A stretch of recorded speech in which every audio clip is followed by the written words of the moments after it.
There's lots of filament clips out there, and yet I haven't really liked any of them. So I tend to do this a lot. So I made this one.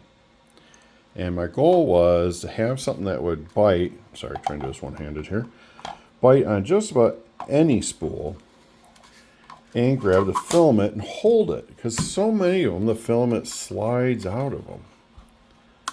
And if you can do it one-handed, it works pretty good. And I didn't want it going over the lip too much, still bite the edge, and I'm on the thick part. So if I even moved it down here a little bit more, it'd probably work even a little better.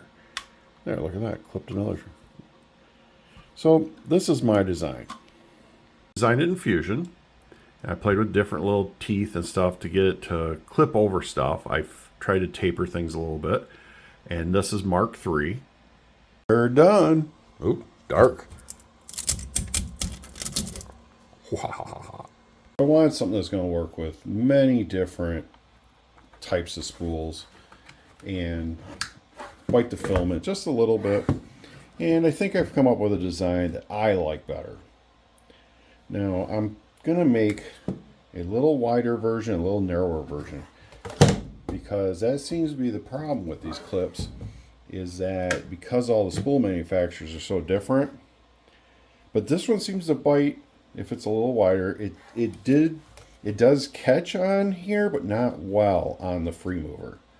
But all the others, it seems to work pretty good. But it's still holding on the free mover. So there's that.